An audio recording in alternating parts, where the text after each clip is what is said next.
Dans cette nouvelle exploration de la chaîne Puissants Livres Oubliés, nous plongeons dans la science de l'être et l'art de vivre de Wallace Delois Wattles, penseur majeur du développement personnel moderne.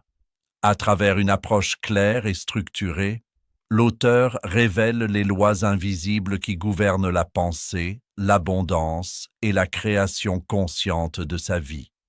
Ce livre enseigne que le succès n'est pas une poursuite extérieure, mais le résultat d'un alignement intérieur précis. Ici, nous redécouvrons une sagesse oubliée, puissante et applicable aujourd'hui. L'homme moderne vit dans une époque de performance visible et de réussite mesurable.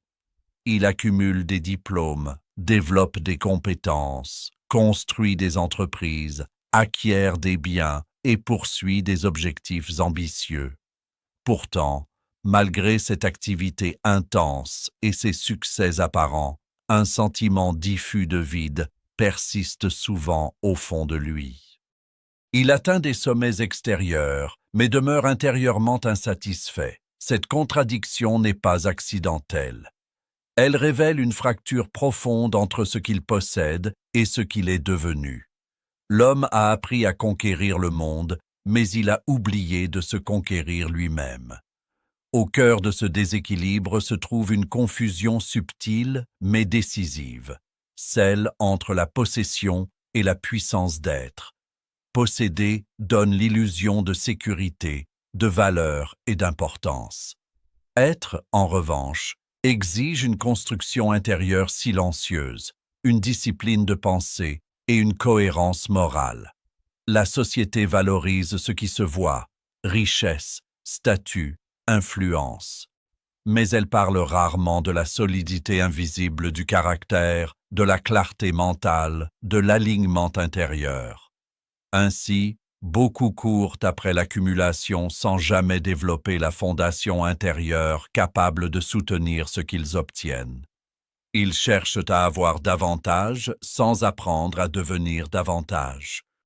C'est précisément là que l'enseignement de Wallace Delois Wattles prend toute sa force.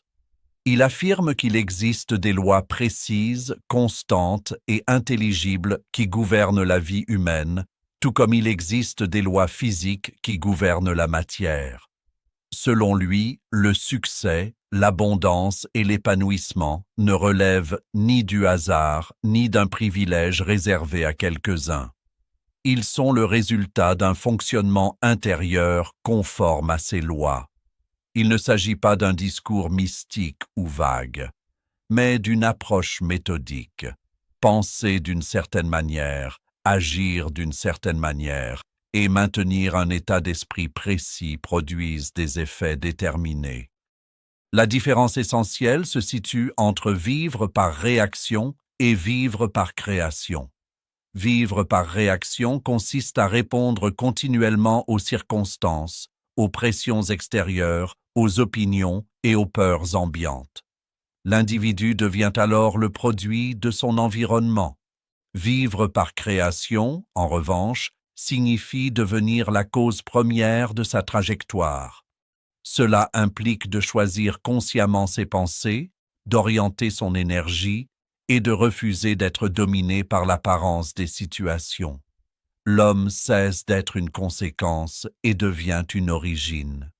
L'idée centrale est simple mais radicale. Être avant d'avoir. Ce que l'on attire et construit à l'extérieur découle directement de ce que l'on cultive à l'intérieur. La transformation véritable n'est pas magique. Elle est scientifique dans le sens où elle repose sur des principes cohérents et reproductibles. Comprendre cela, c'est poser la première pierre d'une vie maîtrisée, consciente et profondément alignée. Leçon 1. La science de l'être. La première grande idée à comprendre est que l'existence n'est pas fragmentée, séparée ou accidentelle. Derrière la multiplicité des formes, des objets, des êtres humains et des situations se trouve une réalité plus profonde, une substance unique et vivante. Cette substance n'est pas une matière inerte, mais une intelligence créatrice, une présence originelle d'où tout provient. Elle est la source invisible de toute manifestation visible. Rien n'existe en dehors d'elle, rien ne peut être conçu sans elle, et rien ne peut se maintenir sans sa participation constante. Comprendre cela change radicalement la manière de percevoir la vie, car l'univers cesse d'être un ensemble chaotique pour devenir un système cohérent régi par des lois précises.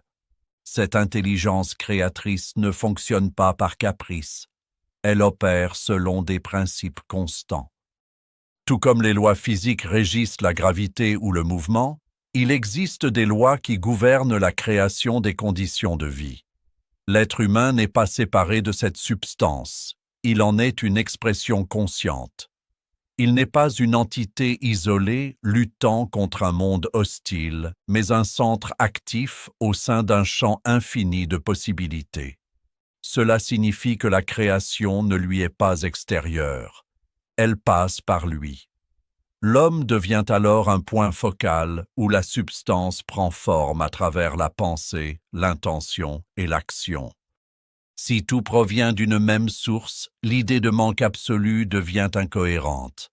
L'abondance n'est pas une exception réservée à quelques privilégiés, elle est la condition naturelle d'un univers infini. La nature ne produit pas avec parcimonie. Elle multiplie les formes, répand la vie, crée sans cesse. La rareté est souvent le résultat d'une perception limitée ou d'une organisation humaine déficiente, mais elle ne constitue pas la loi fondamentale de l'existence. Lorsqu'un individu comprend qu'il participe à une substance inépuisable, il cesse de penser en termes de compétition destructrice et commence à penser en termes d'expansion. L'abondance devient alors une loi naturelle plutôt qu'un objectif anxieux. Cependant, cette participation consciente exige une responsabilité intérieure. Être un centre de création signifie que l'on influence constamment la forme que prend la substance dans sa propre expérience. La pensée joue ici un rôle central. Elle n'est pas un simple phénomène abstrait ou un bruit mental sans conséquence. Elle est une force réelle. Toute création matérielle a d'abord existé sous forme d'idées. Chaque invention, chaque entreprise, chaque œuvre d'art a commencé par une image mentale. La pensée précède la forme, elle en est le modèle invisible. Penser selon la vérité plutôt que selon l'apparence constitue une discipline essentielle. Les apparences peuvent être trompeuses.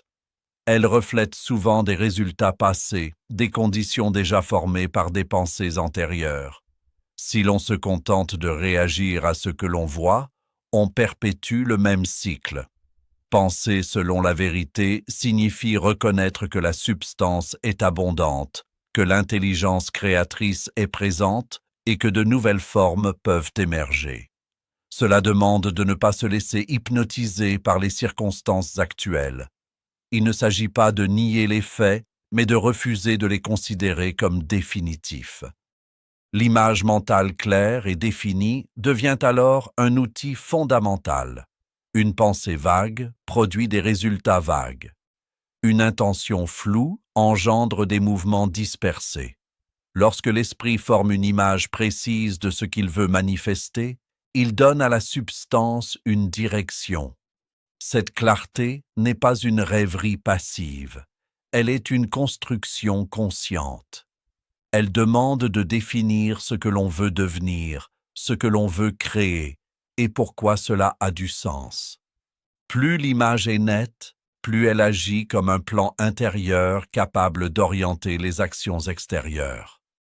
La concentration renforce ce processus. Dans un monde saturé de distractions, l'énergie mentale se disperse facilement. Or, la pensée créatrice exige de la continuité. Une idée entretenue brièvement puis abandonnée ne possède pas la puissance nécessaire pour transformer les conditions. La concentration consiste à maintenir l'image choisie avec constance, à y revenir malgré les doutes, à la nourrir par la réflexion et l'action cohérente. Ce n'est pas une tension nerveuse, mais une fidélité intérieure. Elle permet à l'individu de canaliser son énergie au lieu de la diluer. Lorsque l'homme comprend qu'il participe à une intelligence universelle, qu'il vit dans une substance unique et abondante, et que sa pensée façonne son expérience, sa posture face à la vie change profondément. Il cesse de se percevoir comme victime des circonstances. Il reconnaît sa capacité d'influence. Cette reconnaissance ne conduit pas à l'arrogance, mais à la responsabilité. Chaque pensée entretenue devient une graine.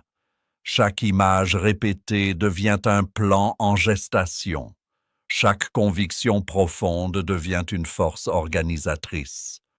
Cela implique également une vigilance intérieure.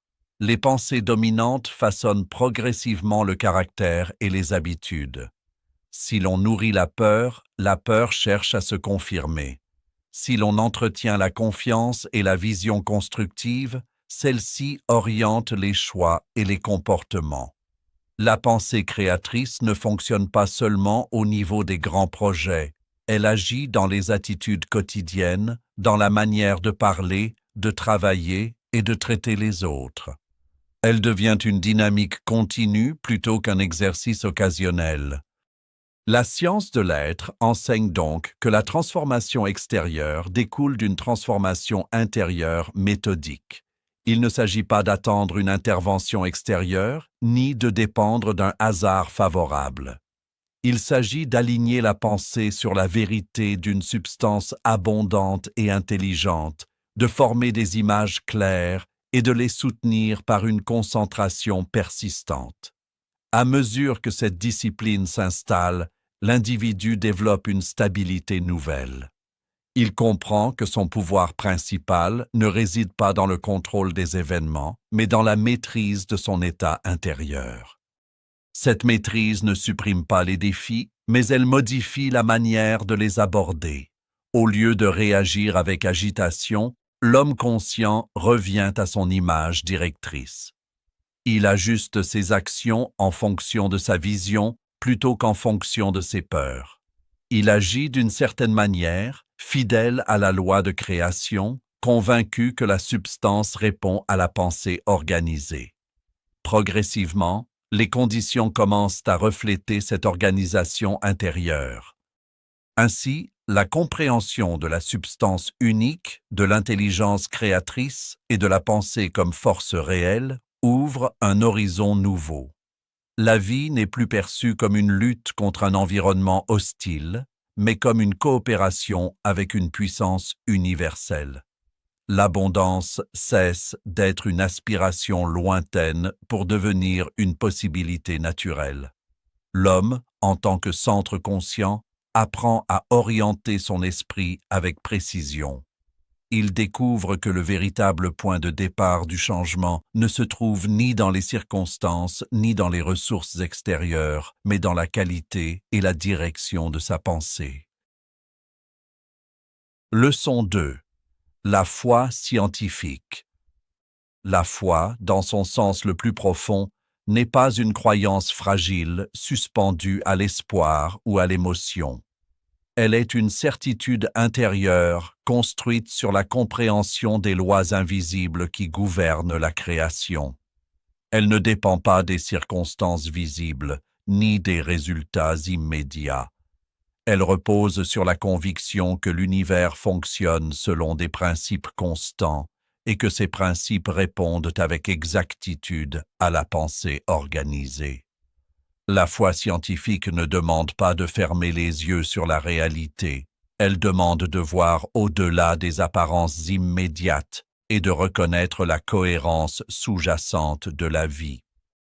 Croire avant de voir constitue l'un des piliers de cette discipline intérieure. La plupart des individus attendent une preuve extérieure avant d'accorder leur confiance. Ils conditionnent leur assurance aux résultats visibles. Pourtant, dans le processus créatif, l'effet suit toujours la cause. Si la pensée est la cause première, alors la conviction doit précéder la manifestation. Attendre de voir pour croire revient à inverser l'ordre naturel. La foi scientifique affirme que l'image mentale, soutenue avec constance, finit par s'objectiver dans la réalité. Cette position n'est pas naïve, elle est stratégique. Elle choisit d'agir à partir du principe que la pensée persistante produit des conséquences mesurables. L'élimination du doute devient alors une nécessité. Le doute fragmente l'énergie mentale, il divise l'esprit contre lui-même. Lorsqu'une personne entretient simultanément une vision de réussite et une crainte d'échec, elle envoie des signaux contradictoires. Cette incohérence affaiblit la force créatrice. Supprimer le doute ne signifie pas ignorer les difficultés, mais refuser de leur accorder un pouvoir supérieur à celui de la conviction. Cela implique une vigilance constante sur le contenu de ses pensées. Chaque fois qu'une idée limitante surgit, elle doit être examinée et remplacée par une affirmation plus alignée avec la loi d'abondance et de possibilité. Le lien entre conviction et manifestation est direct. La conviction profonde influence le comportement, la posture, le ton de la voix, les décisions quotidiennes. Elle oriente les choix sans que l'on en ait toujours conscience. Une personne convaincue de sa progression agit avec assurance, remarque les opportunités, persévère face aux obstacles. À l'inverse, une personne dominée par l'incertitude hésite, retarde, abandonne plus facilement. Ainsi, la foi scientifique n'est pas un simple état émotionnel, elle est un moteur d'action cohérente. Elle harmonise l'intérieur et l'extérieur en transformant la certitude en mouvement concret. Dans cette dynamique, la gratitude joue un rôle central. Elle n'est pas seulement une politesse ou une émotion agréable. Elle constitue un signal d'harmonie entre l'individu et la substance créatrice. Être reconnaissant, c'est reconnaître que l'on participe déjà à l'abondance universelle. C'est affirmer, par son attitude, que la vie répond favorablement à l'effort conscient. La gratitude stabilise la foi. Elle empêche l'esprit de glisser vers le manque ou la plainte. Elle ancre la conviction dans une appréciation active de ce qui est déjà présent. Attirer par reconnaissance signifie adopter une posture intérieure d'accueil plutôt que de supplication. Lorsque l'on remercie pour les progrès en cours, même invisibles, on affirme que le processus est déjà en mouvement. Cette attitude renforce la confiance et élimine la tension anxieuse. La gratitude permanente devient une discipline quotidienne. Elle ne dépend pas de circonstances idéales, elle se pratique au cœur même des défis. Elle transforme la perception des événements. Au lieu de voir uniquement les obstacles, l'esprit reconnaît les occasions d'apprentissage et de croissance. Maintenir cette gratitude exige un effort conscient. L'environnement social encourage souvent la comparaison, la critique et l'insatisfaction. Sans vigilance, l'esprit retombe facilement dans l'ingratitude. C'est pourquoi la reconnaissance doit être cultivée comme une habitude. Chaque jour offre des raisons d'apprécier, des capacités personnelles, des relations, des opportunités d'amélioration.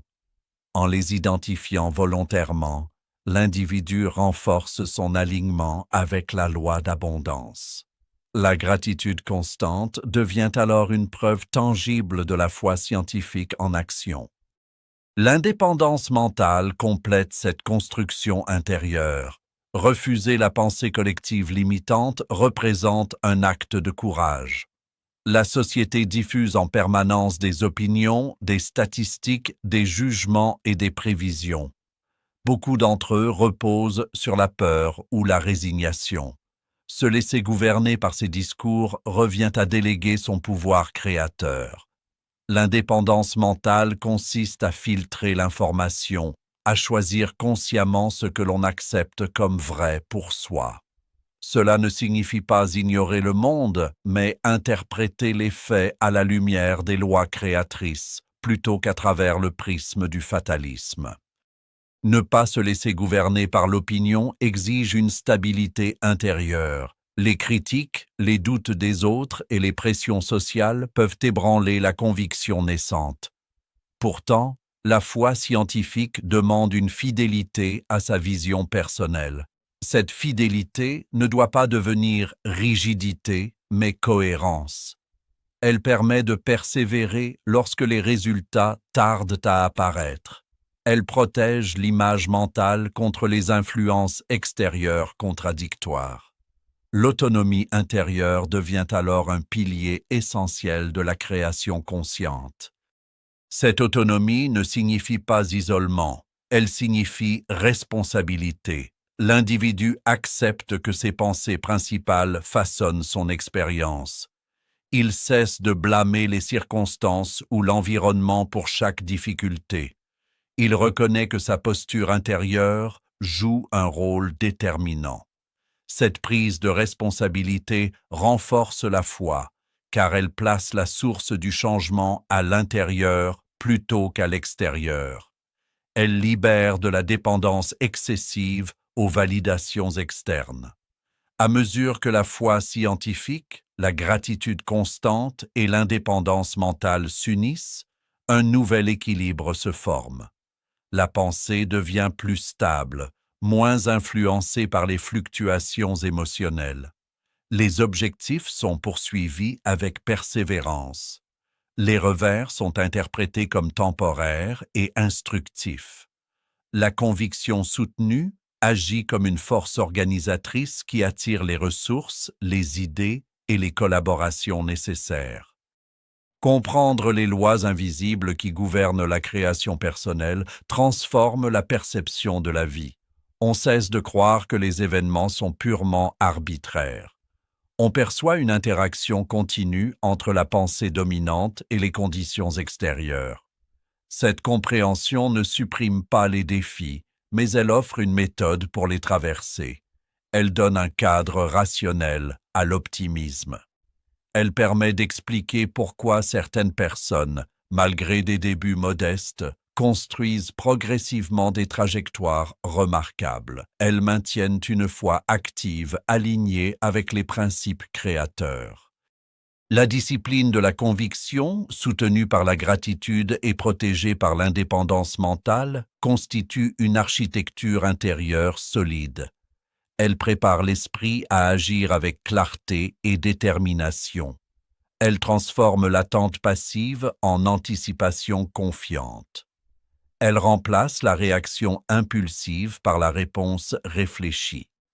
L'individu devient ainsi un participant conscient au processus de création, convaincu que ses pensées dominantes, lorsqu'elles sont cohérentes et persistantes, engendrent des résultats correspondants.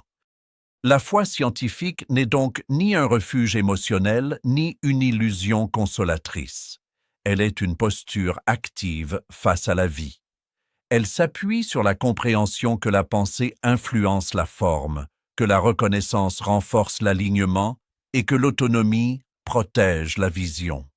Celui qui adopte cette discipline développe une stabilité qui ne dépend pas des fluctuations immédiates. Il avance avec une certitude calme, sachant que la cohérence intérieure finit toujours par trouver son expression extérieure. Leçon 3. L'art de vivre. La compréhension des lois invisibles ne suffit pas à transformer une existence si elle ne se traduit pas en action concrète. Toute pensée créatrice, toute foi soutenue et toute gratitude sincère doivent trouver leur expression dans une manière d'agir précise et constante. L'art de vivre ne réside pas dans l'accumulation de concepts, mais dans l'application quotidienne de principes clairs. Agir d'une certaine manière signifie adopter une conduite alignée avec la vision intérieure, sans contradiction entre ce que l'on croit et ce que l'on fait. L'action devient alors le pont entre l'invisible et le visible. L'action efficace n'est ni agitation ni précipitation. Elle repose sur la clarté d'intention. Beaucoup confondent mouvement et progrès. Ils multiplient les tâches sans direction cohérente. Agir avec efficacité implique de savoir pourquoi l'on agit, vers quoi l'on se dirige et comment chaque geste contribue à la vision globale. Cette précision mentale réduit la dispersion d'énergie. Elle concentre l'effort sur ce qui produit réellement une augmentation. L'action alignée avec une pensée organisée devient puissante, car elle s'inscrit dans une continuité logique. Agir chaque jour constitue une discipline fondamentale. La constance surpasse l'intensité irrégulière. Une petite avancée quotidienne, maintenue avec rigueur, génère des résultats plus solides qu'un enthousiasme ponctuel suivi d'abandon. Cette régularité forge le caractère. Elle transforme l'ambition en habitude. Elle démontre que la foi ne reste pas abstraite, mais s'exprime dans des gestes répétés. Chaque journée devient une opportunité d'incarner la vision, même à travers des tâches simples. L'importance de la précision ne peut être sous-estimée. Une action vague produit des résultats flous. Une action précise, exécutée avec attention, crée un impact mesurable. La précision concerne le détail, la qualité, la manière d'exécuter une tâche. Elle reflète le respect que l'on porte à son propre potentiel. Travailler avec exactitude signifie refuser la négligence. Cela implique d'observer, d'améliorer et de corriger continuellement. Cette exigence personnelle distingue l'effort ordinaire de l'effort transformateur. Faire plus que sa part représente un principe clé de croissance. Dans de nombreux environnements, les individus cherchent à donner le minimum requis.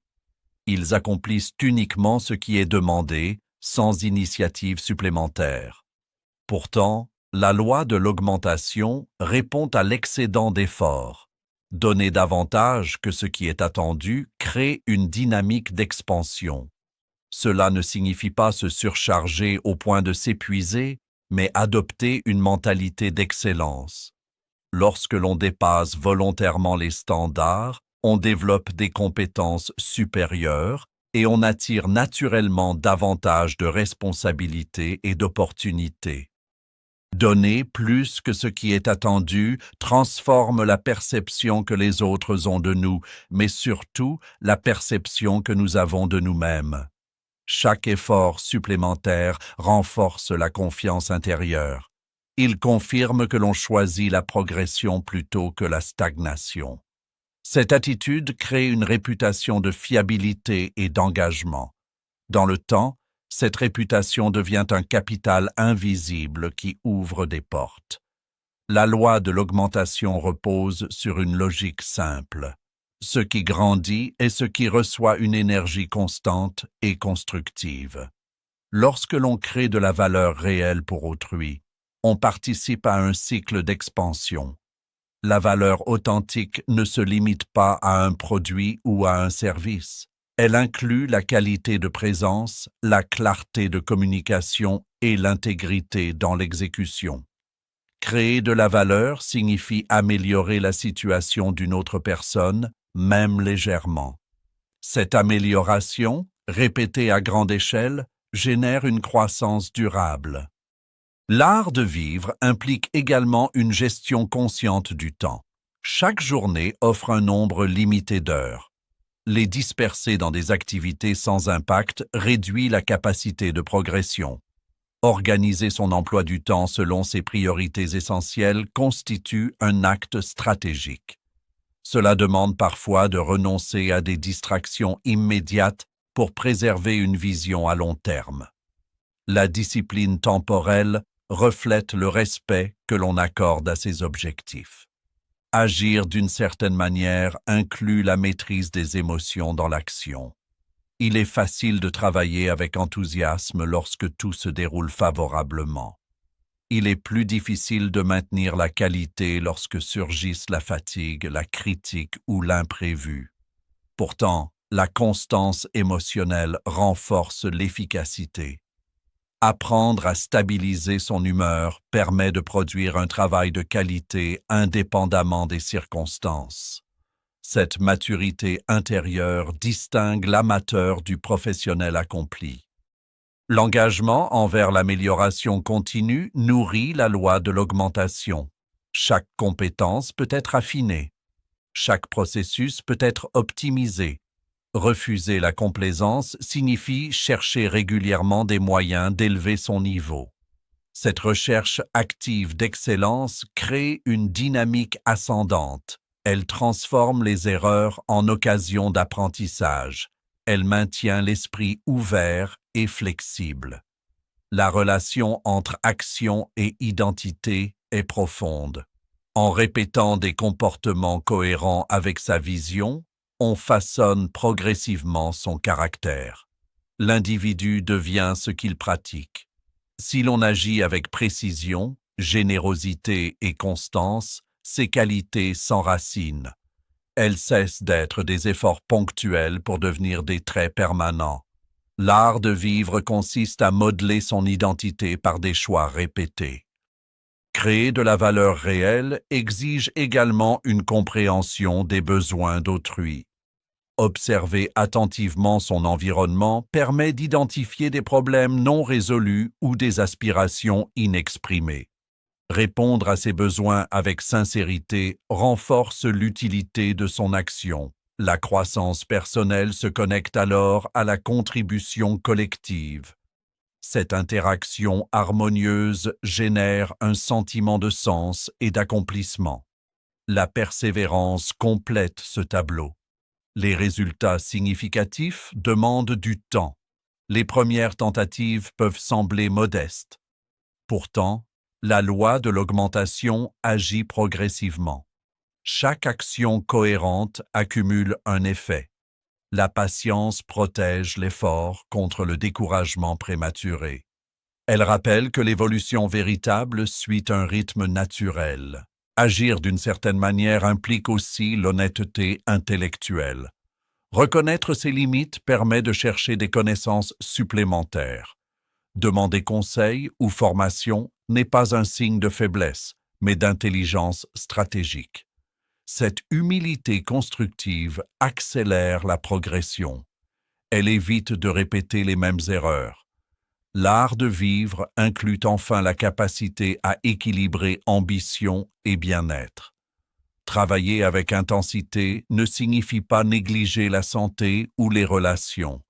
Une vie harmonieuse soutient une action durable. L'énergie physique et mentale doit être entretenue. Le repos, la réflexion et la gratitude renforcent la qualité de l'effort. Lorsque l'action quotidienne, la précision, la générosité d'effort et la création de valeur s'unissent, une transformation tangible s'opère. L'individu ne se contente plus de rêver d'abondance, il participe activement à son expansion. Il comprend que chaque geste compte, que chaque interaction peut devenir un vecteur d'augmentation. La progression cesse d'être un concept abstrait et devient une réalité observable. Ainsi se dessine une existence structurée par la cohérence entre pensée et action. La discipline quotidienne forge la confiance. L'excédent volontaire crée des opportunités. La valeur offerte attire la reconnaissance. La constance consolide la croissance. L'art de vivre n'est pas une théorie éloignée, mais une pratique continue où chaque journée devient un terrain d'application. En incarnant ces principes avec rigueur et intégrité, l'individu construit une trajectoire ascendante fondée sur des lois stables et sur un engagement conscient envers l'excellence. Leçon 4. La discipline du caractère. La transformation extérieure durable repose toujours sur une fondation intérieure solide. Sans structure morale, sans stabilité émotionnelle et sans direction consciente, même les meilleures intentions se dissipent. La discipline du caractère représente cette architecture invisible qui soutient toute réussite véritable. Elle ne dépend ni des circonstances favorables, ni de la reconnaissance immédiate. Elle se construit dans le silence des choix quotidiens, dans la fidélité à des principes clairs et dans la maîtrise progressive de soi. Là où la pensée initie le mouvement et l'action concrétise l'intention, le caractère garantit la continuité et la profondeur. L'intégrité constitue le premier pilier de cette construction intérieure. Elle signifie l'alignement entre ce que l'on pense, ce que l'on dit et ce que l'on fait. Une personne intègre ne change pas de principe selon l'intérêt du moment. Elle ne manipule pas la vérité pour obtenir un avantage immédiat. Elle comprend que chaque compromis moral affaiblit sa force intérieure. L'intégrité crée une stabilité psychologique remarquable. Elle libère de la peur d'être découvert ou contredit, car il n'existe pas de double discours. Cette cohérence renforce la confiance en soi et inspire naturellement la confiance des autres. La cohérence prolonge cette intégrité dans le temps. Il ne suffit pas d'agir correctement de manière occasionnelle. La discipline du caractère exige une constance dans l'attitude et les décisions. Cette régularité construit une réputation solide et, plus profondément encore, une identité stable. Lorsque les actions correspondent durablement aux valeurs proclamées, l'individu cesse de se fragmenter intérieurement. Il avance avec une clarté accrue, car il n'a pas à négocier continuellement avec sa conscience. La maîtrise de soi représente une autre dimension essentielle. Les émotions, les impulsions et les réactions instinctives peuvent orienter une vie entière si elles ne sont pas régulées. Apprendre à observer ses pensées et ses réactions sans se laisser dominer par elles constitue une force considérable. La maîtrise de soi n'implique pas la suppression des émotions, mais leur gestion consciente. Elle permet de choisir une réponse réfléchie plutôt qu'une réaction automatique. Dans les moments de tension ou de provocation, cette capacité distingue celui qui dirige sa vie de celui qui en subit les fluctuations. L'énergie dirigée est au cœur de cette discipline. Chaque individu dispose d'une quantité limitée d'énergie mentale, émotionnelle et physique. La disperser dans des préoccupations inutiles, des conflits stériles ou des distractions constantes affaiblit la capacité de création. Diriger son énergie signifie choisir consciemment où placer son attention. Cela demande de hiérarchiser ses priorités et d'éliminer les activités qui n'apportent ni progression ni valeur. L'énergie concentrée produit des résultats exponentiels, tandis que l'énergie fragmentée génère fatigue et frustration. Ne pas disperser ses forces implique également de refuser la tentation de multiplier les projets sans profondeur. Beaucoup commencent avec enthousiasme plusieurs initiatives, mais en abandonnent la plupart avant maturité. La discipline du caractère enseigne la persévérance focalisée. Elle invite à sélectionner un objectif principal et à lui consacrer une attention soutenue. Cette concentration augmente la qualité de l'effort et accélère l'apprentissage. Elle évite l'éparpillement qui empêche toute maîtrise réelle. Le focus total devient alors une pratique quotidienne. Se concentrer pleinement sur la tâche présente améliore la performance et réduit l'erreur. Cela signifie éliminer les interruptions inutiles et créer des environnements propices à l'efficacité. La capacité à maintenir son attention pendant une période prolongée constitue un avantage rare dans une époque saturée de distractions. Ce pouvoir d'attention profonde renforce la qualité du travail et développe une satisfaction intérieure durable. Éviter la plainte et la critique représente un exercice particulièrement exigeant. La plainte affaiblit l'esprit en l'ancrant dans le sentiment d'impuissance. Elle détourne l'énergie de la recherche de solutions vers la répétition des problèmes. La critique constante, surtout lorsqu'elle est destructrice, crée un climat mental négatif qui contamine la perception globale. Renoncer à ces habitudes ne signifie pas ignorer les difficultés ou accepter l'injustice. Cela signifie choisir une posture constructive orientée vers l'amélioration plutôt que vers la lamentation.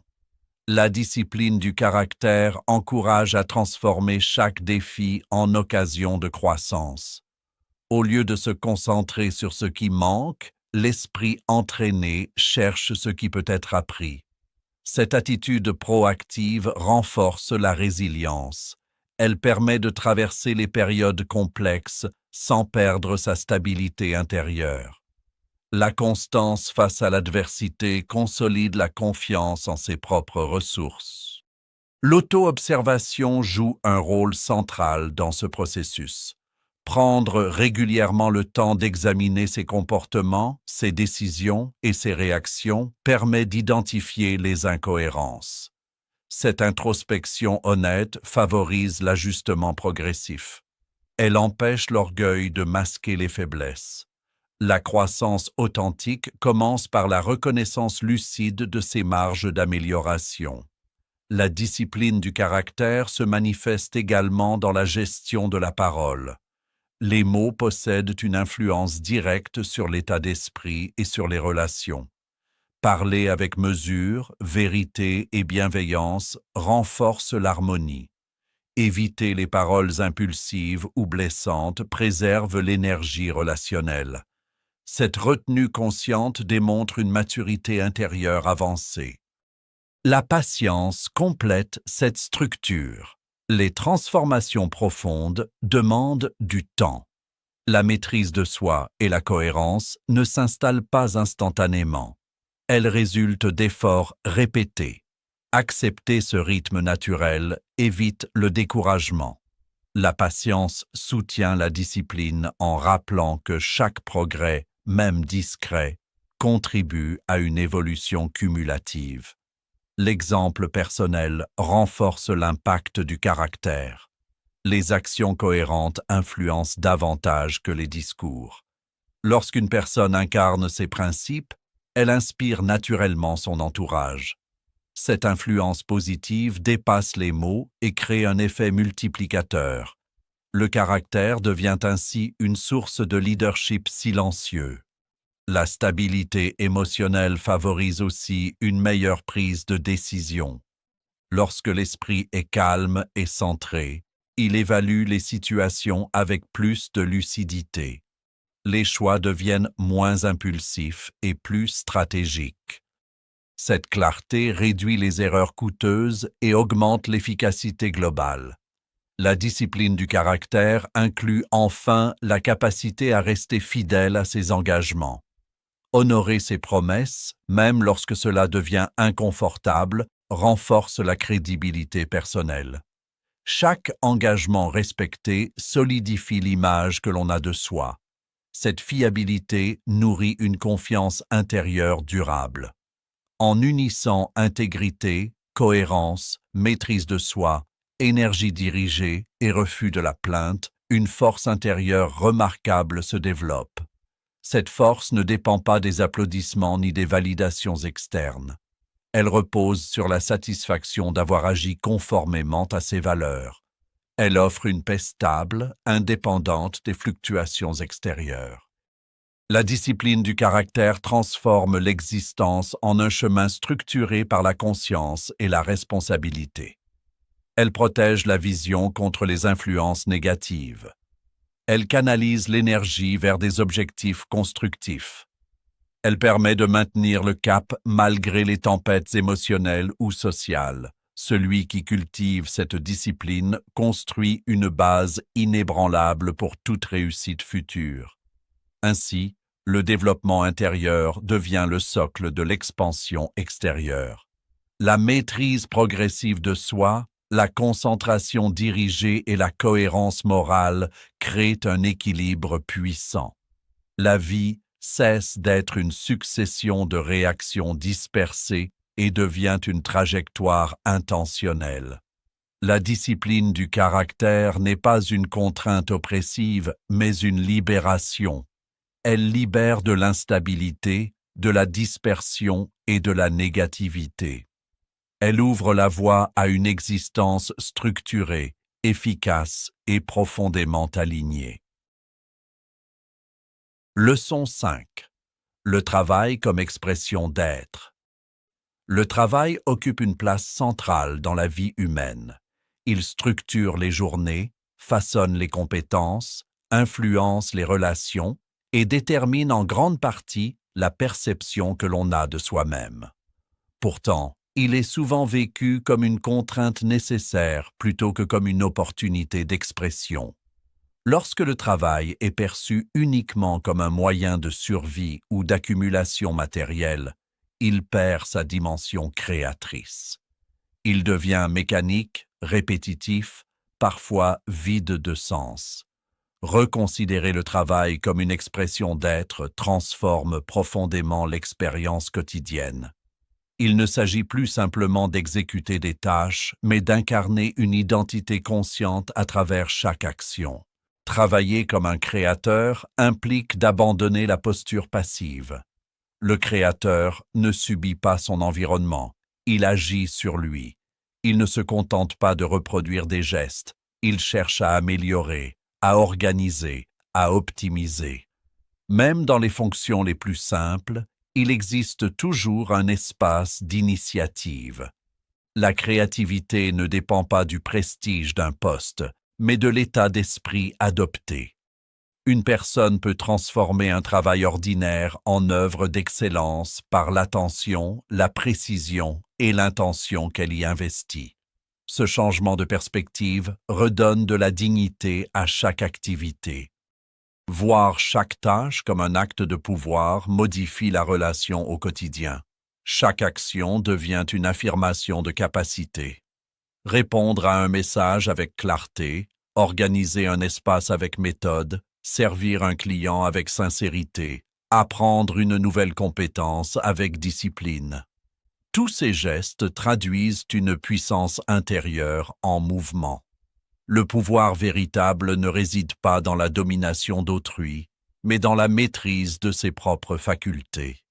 Lorsque l'on travaille avec cette conscience, même les tâches répétitives acquièrent une dimension constructive.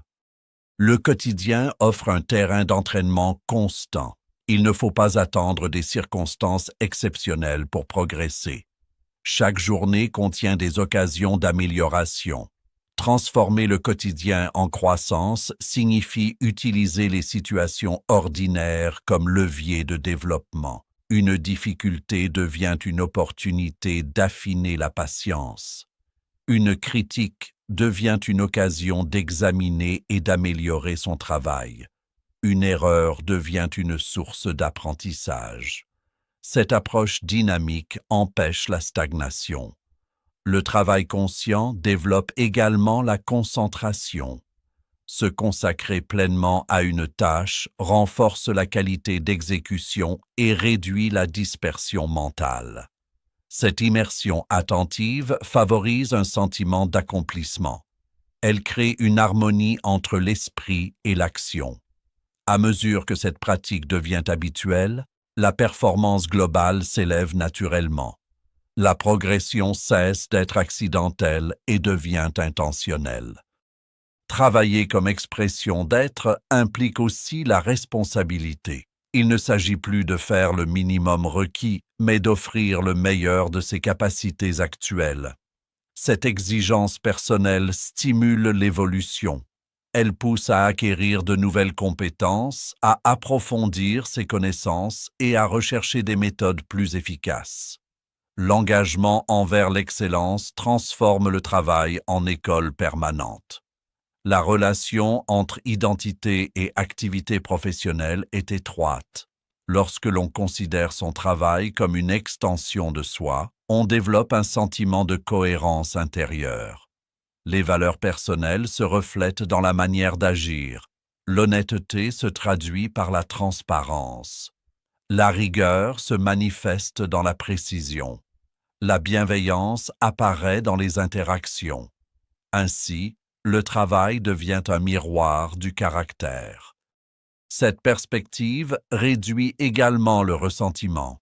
Beaucoup ressentent une frustration liée à leur emploi, estimant qu'il limite leur potentiel.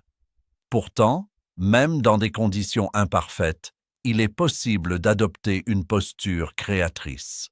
La transformation commence dans l'attitude. En choisissant d'apprendre, de progresser et de contribuer, on reprend le contrôle de son expérience. Cette autonomie intérieure protège contre la victimisation. Le travail comme expression d'être favorise la discipline. Respecter des délais, maintenir une qualité constante, honorer ses engagements développent une fiabilité précieuse. Cette constance renforce la confiance que les autres accordent. Elle ouvre des perspectives nouvelles. Plus profondément encore, elle nourrit l'estime personnelle. Chaque engagement respecté confirme la capacité à se gouverner soi-même. La notion de service prend ici une dimension essentielle. Travailler, c'est toujours répondre à un besoin, qu'il soit direct ou indirect. Reconnaître cette réalité donne un sens supplémentaire à l'effort. Offrir un service de qualité améliore la vie d'autrui. Cette contribution crée un cercle vertueux. En apportant de la valeur, on participe à un réseau d'échanges constructifs. L'évolution professionnelle devient alors le reflet d'une évolution intérieure. À mesure que les compétences se développent, la confiance s'accroît. À mesure que la maîtrise s'approfondit, les opportunités se multiplient. Le travail n'est plus simplement une source de revenus, mais un vecteur d'accomplissement. Cette approche change la relation au succès. Celui-ci n'est plus mesuré uniquement par des indicateurs externes, mais par le niveau de croissance atteint. Transformer le quotidien en croissance demande de la vigilance. Les habitudes négatives peuvent réapparaître. Procrastination, négligence, plainte. La conscience doit être entretenue. Se rappeler régulièrement que chaque tâche est un terrain d'expression aide à maintenir l'engagement. Cette répétition forge un état d'esprit durable. L'énergie investie dans le travail doit être dirigée avec discernement. Il ne s'agit pas de s'épuiser, mais de canaliser ses forces vers des actions constructives. La gestion équilibrée du repos et de l'effort préserve la vitalité. Un esprit reposé travaille avec plus de clarté. Une santé préservée soutient une productivité stable. Le travail créatif développe également la résilience. Les échecs temporaires deviennent des étapes normales du processus. Chaque tentative améliore la compétence. Cette acceptation réaliste des imperfections libère de la peur paralysante. Elle encourage l'expérimentation contrôlée et l'innovation. La cohérence entre pensée, intention et action consolide la transformation. Lorsque la vision intérieure guide l'effort quotidien, une continuité se crée. Les objectifs ne restent pas théoriques, ils se traduisent par des gestes précis. Cette traduction concrète donne à la science intérieure une forme visible. La progression cumulative devient alors évidente. Les petites améliorations répétées produisent des changements significatifs sur le long terme. Cette accumulation progressive renforce la motivation.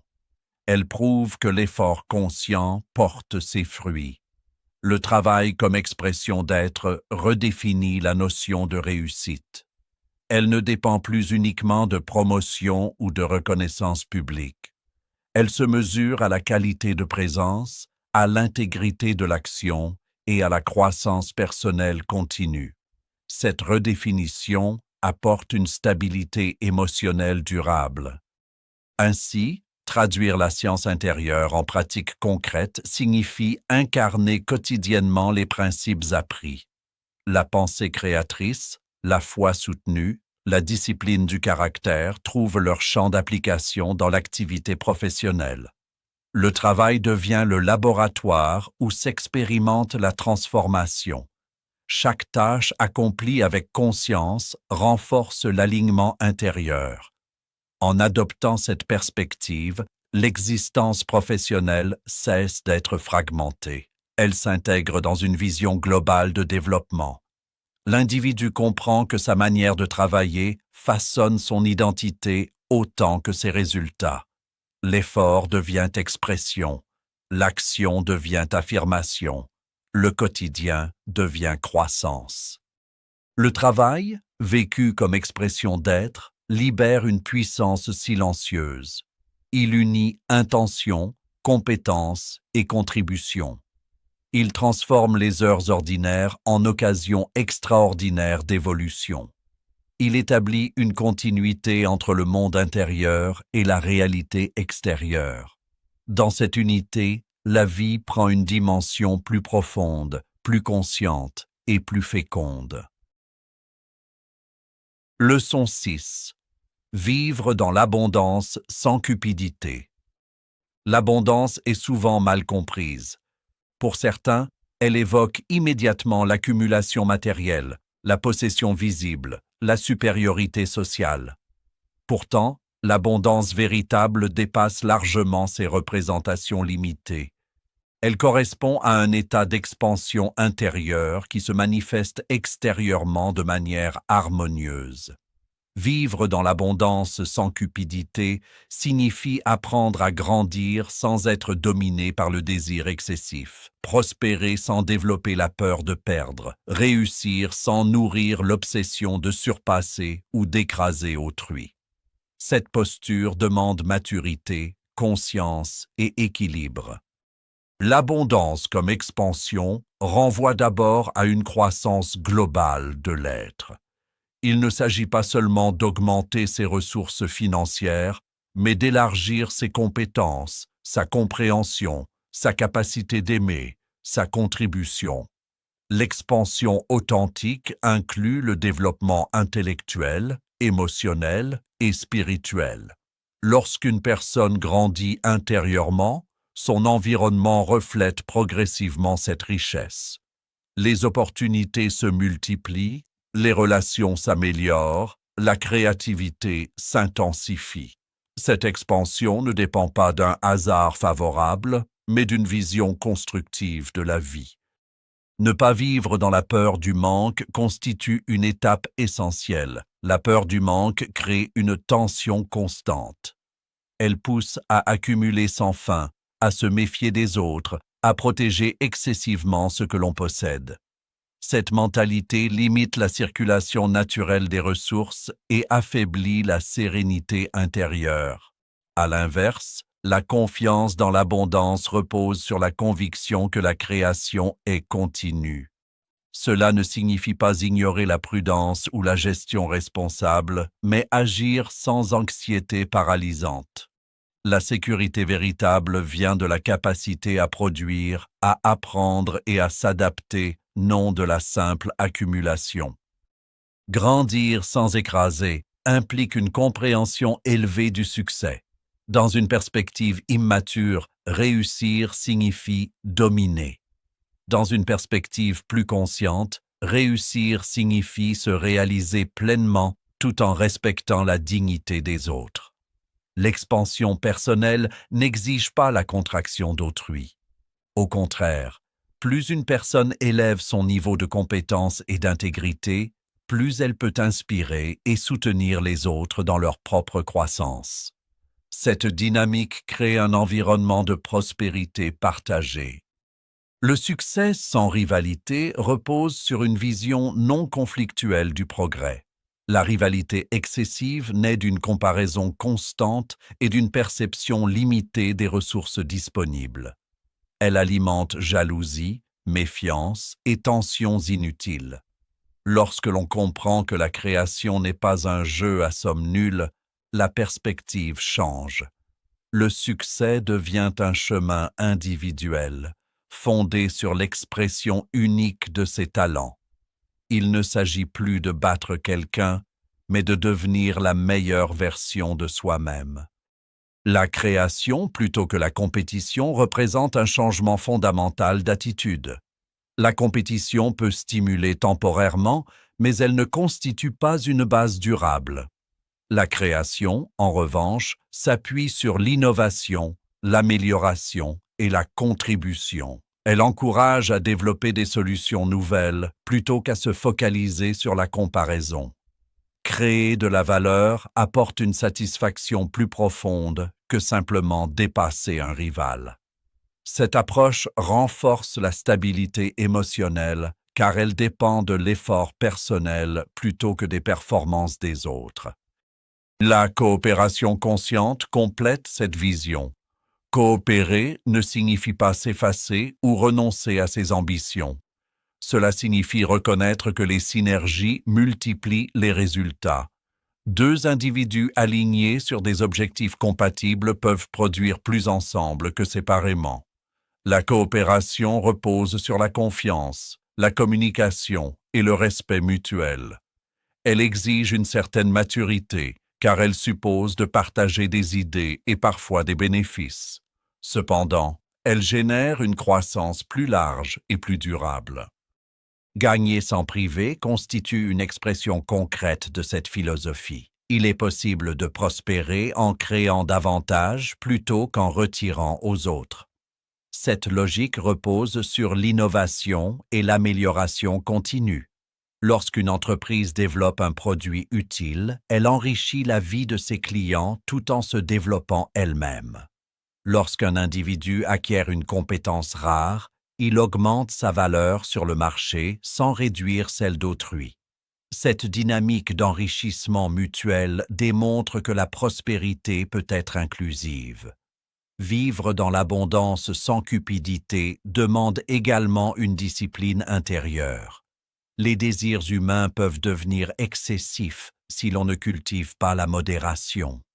Apprendre à distinguer besoins réels et envies impulsives renforce la liberté. La consommation consciente protège contre l'illusion que le bonheur dépend uniquement de l'acquisition.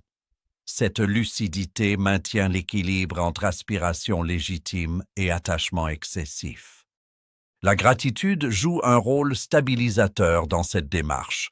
Reconnaître ce que l'on possède déjà réduit la sensation de manque.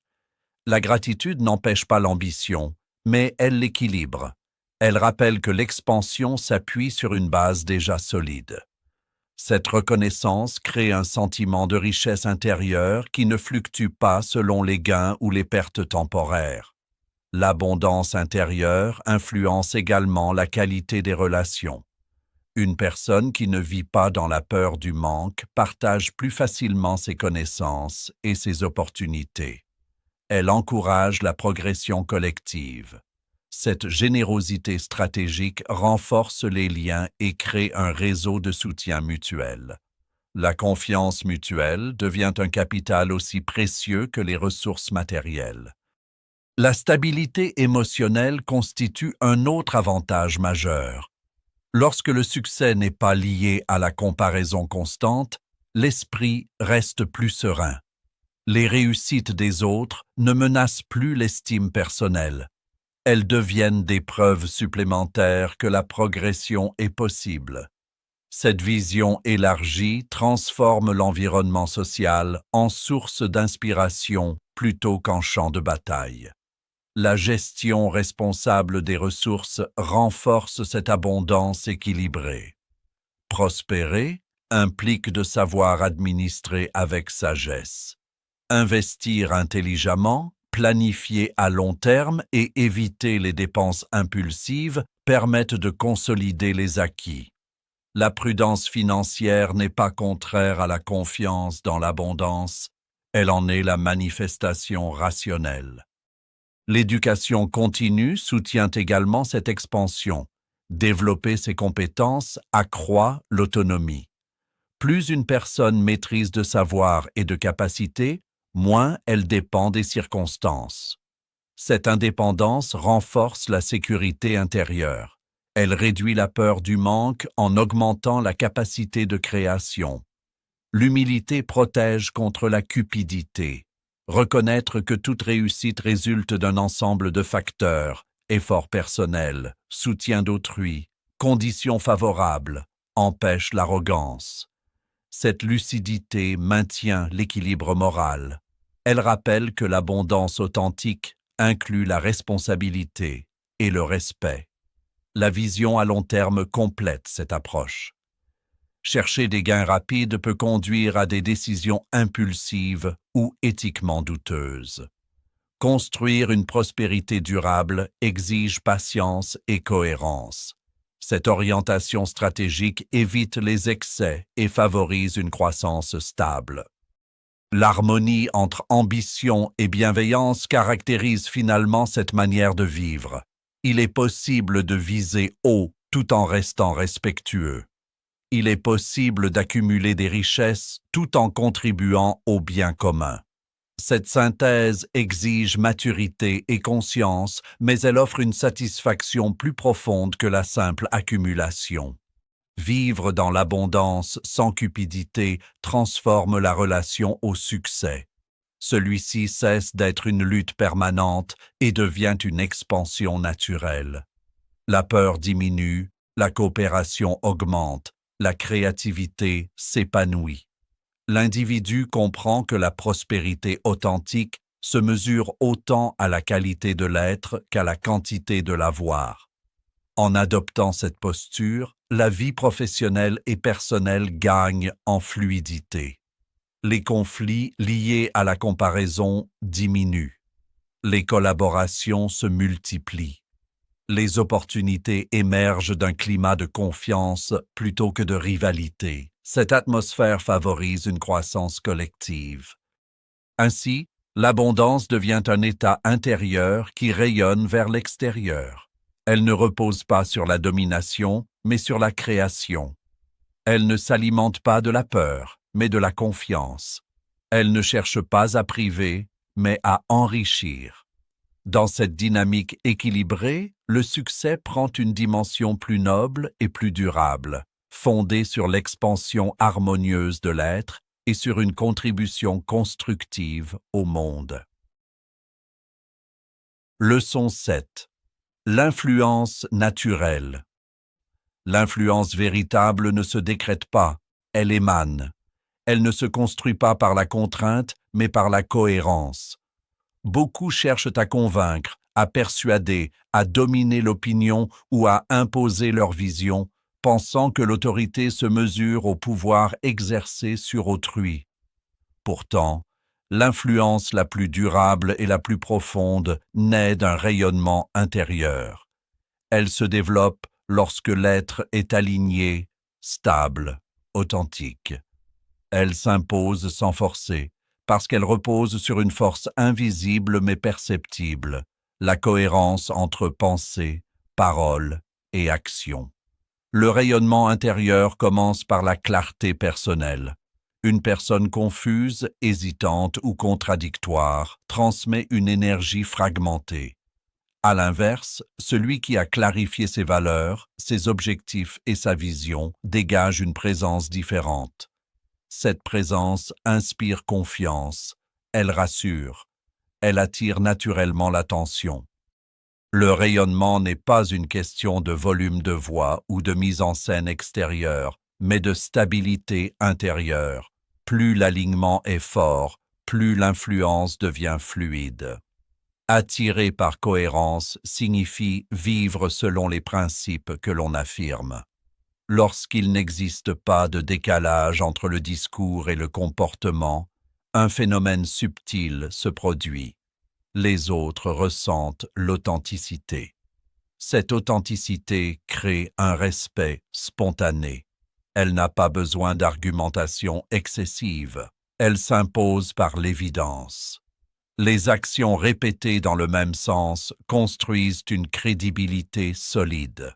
Cette crédibilité devient la base d'une influence durable. Inspirer sans imposer demande une grande maîtrise de soi. Il est tentant de vouloir convaincre immédiatement, de corriger les autres ou de démontrer sa supériorité intellectuelle. Pourtant, l'influence naturelle respecte la liberté. Elle propose sans contraindre. Elle montre par l'exemple plutôt que d'exiger par la pression. Cette attitude ouvre un espace de dialogue au lieu de créer une résistance. Les individus sont plus enclins à évoluer lorsqu'ils se sentent respectés. La stabilité émotionnelle joue un rôle central dans ce processus. Une personne dominée par des réactions impulsives perd en crédibilité.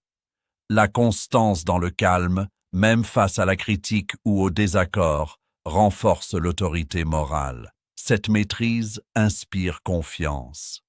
Elle démontre une solidité intérieure qui dépasse les circonstances. La capacité à rester centré dans l'adversité amplifie le rayonnement personnel. Le développement de l'écoute active constitue un autre fondement de l'influence naturelle. Écouter sincèrement signifie accorder de la valeur à la perspective d'autrui. Cette attention crée une connexion authentique. Lorsqu'une personne se sent comprise, elle devient plus réceptive. L'influence naît alors d'un échange respectueux plutôt que d'un monologue imposé. Cette dynamique transforme les interactions en collaboration. La cohérence se manifeste également dans les choix quotidiens. Les petites décisions répétées forment une image globale. Respecter ses engagements, arriver à l'heure, tenir parole, agir avec équité, ces comportements construisent une réputation. La réputation devient un amplificateur d'influence. Elle précède la personne et prépare le terrain à ses interventions. Une parole cohérente porte davantage lorsqu'elle s'appuie sur un historique d'intégrité. L'humilité renforce paradoxalement l'autorité. Reconnaître ses erreurs ou ses limites ne diminue pas l'influence, au contraire. Cette transparence humanise et rend crédible. Elle montre que la personne n'est pas enfermée dans l'ego, mais engagée dans une recherche de vérité et d'amélioration. L'humilité attire la sympathie et favorise la confiance. L'énergie intérieure influence également l'environnement. Les pensées entretenues quotidiennement façonnent l'attitude. Une mentalité constructive génère un climat positif. Les individus perçoivent cette orientation et s'en imprègnent. L'optimisme réaliste stimule l'initiative collective. Il ne nie pas les difficultés, mais met l'accent sur les solutions. Cette posture attire naturellement ceux qui cherchent un repère stable. La patience constitue un autre élément clé. L'influence naturelle se développe progressivement. Elle n'exige pas de résultats immédiats. Elle repose sur la constance. À force de cohérence, de respect et de maîtrise, une crédibilité s'installe. Cette crédibilité produit des effets cumulatifs. Les idées portées par une personne cohérente trouvent plus facilement un écho. La communication claire amplifie le rayonnement. S'exprimer avec simplicité et précision facilite la compréhension. Une pensée structurée reflète une discipline intérieure. Cette clarté rassure et renforce la confiance. Les messages ambigus ou contradictoires créent de la confusion et affaiblissent l'impact. L'exemplarité demeure le levier le plus puissant. Les comportements inspirent davantage que les discours. Une personne qui incarne les valeurs qu'elle défend influence sans effort apparent. Les autres observent, analysent et s'ajustent naturellement. Cette influence indirecte dépasse souvent celle des arguments les plus brillants. La capacité à reconnaître et valoriser les contributions des autres renforce également le rayonnement. Encourager sincèrement stimule la motivation collective. Cette reconnaissance crée un climat de respect mutuel. L'influence se transforme alors en leadership collaboratif. La gestion des conflits illustre aussi la force intérieure. Aborder les désaccords avec calme, rechercher des solutions équilibrées et éviter les attaques personnelles maintient l'intégrité relationnelle. Cette attitude montre que l'objectif n'est pas de gagner une confrontation, mais de préserver la qualité des relations tout en progressant. L'alignement entre ambition personnelle et bien commun amplifie l'impact. Lorsque les actions profitent à la collectivité, l'influence devient légitime. Les autres perçoivent l'intention constructive et adhèrent plus facilement. Cette orientation dépasse l'intérêt individuel et crée un sentiment d'appartenance. La discipline mentale soutient cette cohérence. Surveiller ses pensées, corriger les jugements excessifs et cultiver une vision équilibrée stabilise l'attitude. L'influence naturelle repose sur une base intérieure solide. Elle ne dépend pas des fluctuations d'humeur ou des réactions impulsives. Le respect des différences complète cette posture. Comprendre que chaque individu possède son propre rythme et sa propre perspective évite l'imposition. Cette ouverture élargit l'horizon relationnel. Elle favorise un climat où chacun peut évoluer librement. Le rayonnement intérieur agit comme un champ d'attraction. Les individus recherchent spontanément des repères stables et cohérents. Ils s'orientent vers ceux qui incarnent la clarté et la constance. Cette attraction ne nécessite pas d'efforts de persuasion agressifs. Elle découle d'une présence authentique. L'influence naturelle transforme ainsi la manière d'interagir avec le monde. Elle repose sur l'être avant le faire. Elle exige un travail intérieur continu, mais offre en retour une autorité durable. Elle évite l'usure liée à la lutte constante pour convaincre. Elle privilégie la construction patiente d'une crédibilité. À mesure que cette cohérence s'enracine, l'impact s'élargit. Les idées circulent plus facilement. Les collaborations se multiplient. Les relations gagnent en profondeur. L'influence cesse d'être une stratégie et devient une conséquence naturelle de l'alignement intérieur. Ainsi, inspirer sans imposer représente une forme élevée de maturité. Elle unit fermeté et respect, ambition et bienveillance, conviction et ouverture. L'individu qui cultive cette discipline rayonne au-delà de ses paroles. Il attire par sa stabilité, convainc par son exemple et transforme par sa présence. Dans cette dynamique, l'influence devient un prolongement naturel de l'intégrité, un flux continu issu d'un centre intérieur harmonieux. Leçon 8. L'alignement total. L'alignement total représente l'aboutissement d'un travail intérieur méthodique et rigoureux. Penser, ressentir et agir en parfaite harmonie n'est pas un idéal abstrait, mais une discipline qui transforme radicalement l'existence. Wallace D. Wattles nous rappelle que l'homme qui vit fragmenté, tiraillé entre désirs contradictoires et actions incohérentes, reproduit un monde chaotique autour de lui. Chaque pensée non maîtrisée, chaque émotion non examinée et chaque acte impulsif introduisent des frictions qui ralentissent la réalisation des objectifs. L'alignement exige donc une conscience constante de soi, où chaque moment devient un point d'observation et de rectification. La première étape vers cet alignement consiste à clarifier la pensée. L'individu doit distinguer ce qui est essentiel de ce qui est superficiel, identifier les croyances qui limitent son potentiel et réorienter son esprit vers les vérités universelles de l'action constructive. La clarté mentale crée un champ intérieur stable dans lequel les décisions ne sont plus dictées par les peurs ou les influences extérieures, mais par une vision précise et consciente de la réalité à créer. À travers cette discipline, la pensée devient un outil et non une source d'inquiétude ou de confusion. Ressentir en harmonie avec ses pensées est la seconde dimension. L'émotion non contrôlée peut saboter la meilleure intention. La peur, la colère ou l'envie distordent la perception et influencent négativement l'action. L'alignement exige que les sentiments soutiennent la pensée et que le cœur et l'esprit œuvrent en tandem.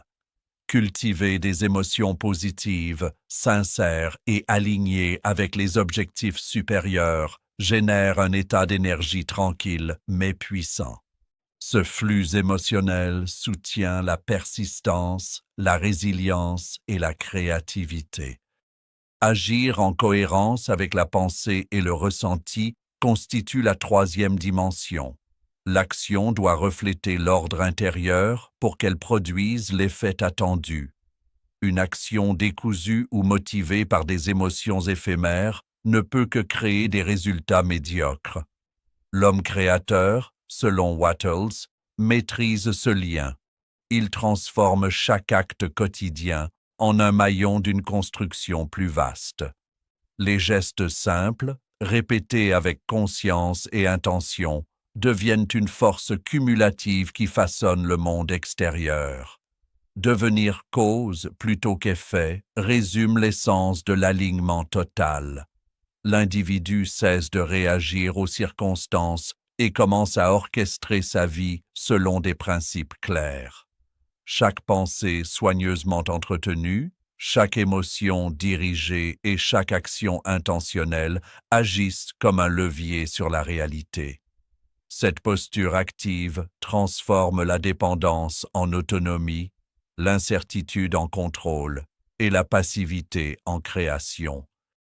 Construire sa réalité nécessite également la cohérence entre ambition personnelle et contribution au monde.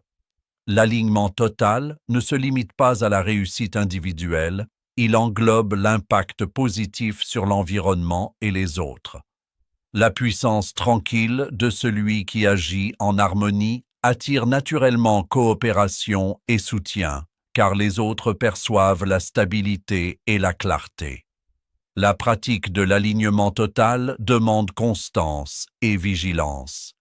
Chaque jour offre des occasions de tester et de renforcer la synchronisation entre pensée, émotion et action. Les distractions, les influences extérieures et les impulsions internes peuvent introduire des déséquilibres. L'individu attentif rectifie immédiatement les écarts, assurant ainsi que son énergie reste dirigée vers la création et la réalisation de ses objectifs supérieurs. La puissance de cet alignement ne réside pas dans l'intensité visible, mais dans la continuité et la précision silencieuse de chaque moment. Une discipline régulière transforme le caractère, élève la conscience et modifie la trajectoire de la vie. La répétition consciente et l'intégrité dans les trois domaines, pensée, sentiment et action, créent un momentum invisible mais irrésistible. Finalement, l'homme créateur, par l'alignement total, devient l'architecte de sa destinée. La réalité extérieure, jusqu'alors subie, se plie progressivement à la vision intérieure. La maîtrise intérieure produit un effet de rayonnement puissant. L'individu inspire, attire et influence son environnement sans effort apparent. L'alignement total transforme l'existence ordinaire en une expression consciente de puissance et de liberté, faisant de chaque jour une démonstration vivante de la loi universelle de création enseignée par Wallace D. Wattles. La vie n'est pas une succession d'événements à subir, ni un simple passage où l'on se contente de survivre. Wallace D. Wattles nous enseigne que chaque individu est appelé à devenir l'architecte conscient de sa propre existence, à façonner son destin par la maîtrise de son esprit et de ses actions. Comprendre que l'être précède le faire est la clé de cette transformation.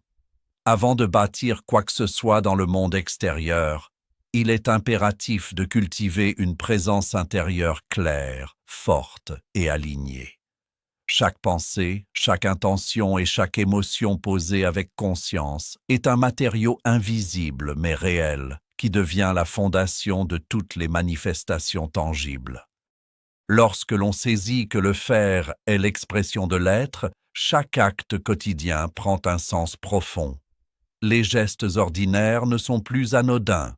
Travailler, créer, donner ou interagir devient une extension de soi-même, un prolongement de la vision intérieure. L'homme conscient sait que la qualité de ses actions dépend directement de la clarté, de la concentration et de l'intégrité de son état intérieur. Ainsi, la discipline de l'esprit, l'alignement entre pensée, sentiment et action, et l'engagement à agir avec intention transforment l'existence en une œuvre cohérente et puissante. Cette approche transforme la perspective de la vie. Les obstacles ne sont plus perçus comme des fatalités, mais comme des opportunités d'apprentissage et d'ajustement. Les échecs temporaires deviennent des indicateurs, des signaux que certaines pensées ou certaines actions nécessitent un recalibrage.